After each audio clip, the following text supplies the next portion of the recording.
This is independent geopolitical analysis and personal opinion only. All information is based on publicly available reports. I could be wrong. For years, analysts called it Iran's ultimate weapon. The Strait of Hormuz, 21 miles wide. A third of the world's liquefied natural gas passes through it. 40% of all seaborne oil. Iran said repeatedly, publicly, and on the record that it would close it before it would surrender it, and almost everyone believed them. But something happened in the last 24 hours that quietly rewrote that assumption, and the country that made it possible was not America, was not Europe, was not Israel. So the real question is, why did China just make sure Iran never pulls that trigger? For the basics, because context here is everything. The Strait of Hormuz is a narrow waterway between Iran and Oman. It connects the Persian Gulf to the open ocean. According to publicly available reports from the U.S. Energy Information Administration, roughly 21 million barrels of oil pass through it every single day. That number is not just significant, it is civilizational. Japan, South Korea, India, and China depend on it. Without it, energy markets do not slow down, they collapse. Iran has known this for decades, and it has used that knowledge as strategic leverage, threatening closure every time tensions with the West escalated in 2012. In 2019, again in 2020, according to publicly available reports from Reuters and the Associated Press, those threats were never fully acted upon, but they were never dismissed either. The world took them seriously. Now enter China. Over the past decade, Beijing quietly became Iran's most important economic partner. Absorbing Iranian oil exports under sanction pressure, signing a 25-year strategic cooperation agreement reportedly worth up to $400 billion, and positioning itself as Tehran's financial lifeline. That relationship is not friendship, it is architecture, and what just happened in the last 24 hours reveals exactly what that architecture was built to do. Here is what I think is really happening.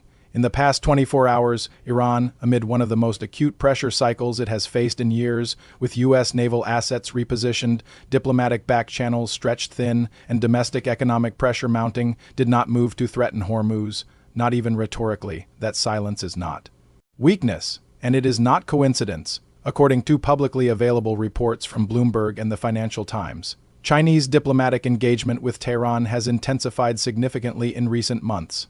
High-level communications, energy contract renewals, quiet signals, and the message from Beijing, read between the lines, appears to be this: do not touch Hormuz, not now, not ever. Why? Because China is not just Iran's customer, China is Iran's economic oxygen, and China has more to lose from a closed strait than almost anyone on the planet. Here is the geometry. If Iran closes Hormuz, oil prices spike globally. That sounds like it would hurt the West, and it would. But it would devastate Asian manufacturing economies. First, China's export engine runs on affordable, stable energy inputs. A Hormuz closure does not punish Beijing's enemies. It punishes Beijing. So China spent the last decade doing something quiet and methodical. It made itself so essential to Iran's survival that Iran can no longer afford to use its own weapon. But here is where it gets interesting. Most analysts frame this as Iran losing leverage. I think that framing is exactly backwards. Iran did not lose a weapon. Iran traded it, and what it received in return is something far more durable than a threat. It received guaranteed economic survival inside a Chinese-led trade architecture that Western sanctions cannot easily reach. Think about what that means structurally. Before this arrangement solidified, Iran's Hormuz threat had a ceiling. It could shock markets, it could spike prices, but it would also trigger a military response, accelerate isolation, and ultimately accelerate economic collapse at home. The threat was always self-defeating at its logical endpoint.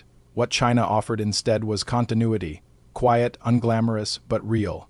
Iranian oil keeps moving, Iranian institutions keep functioning, and in exchange, Beijing gets a stable energy corridor and a compliant regional partner that will not blow up the waterway China's economy depends on. This is not a loss for Iran in the traditional sense. This is Iran accepting a new kind of power, not the power to destroy, the power to endure. Most people are missing this next part entirely. What we are watching is not just a bilateral relationship between China and Iran, it is a template.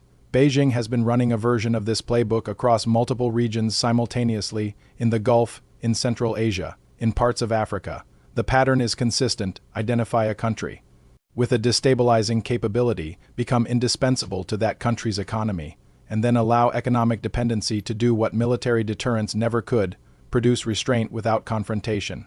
This has significant implications for how we understand the next phase of great power competition.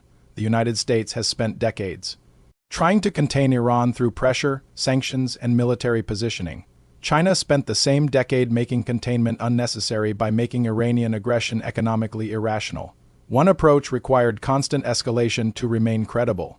The other required only patience and capital. Right now, Beijing's approach appears to be winning on the Hormuz question, and if it holds, it will reshape how every other regional actor calculates their own leverage going forward.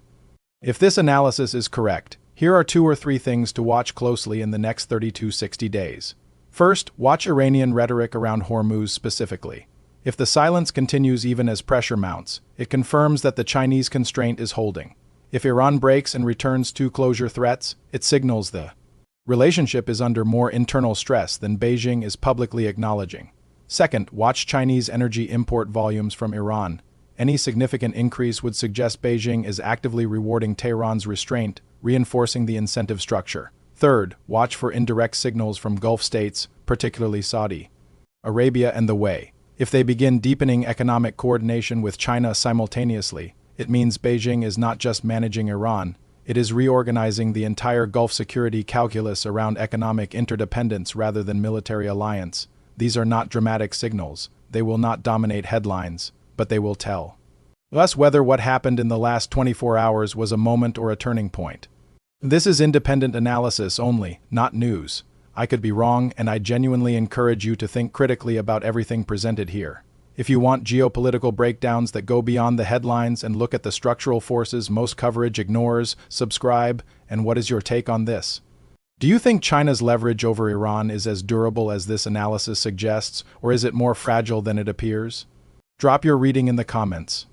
All information in this video is based on publicly available reports and represents personal opinion and analysis only.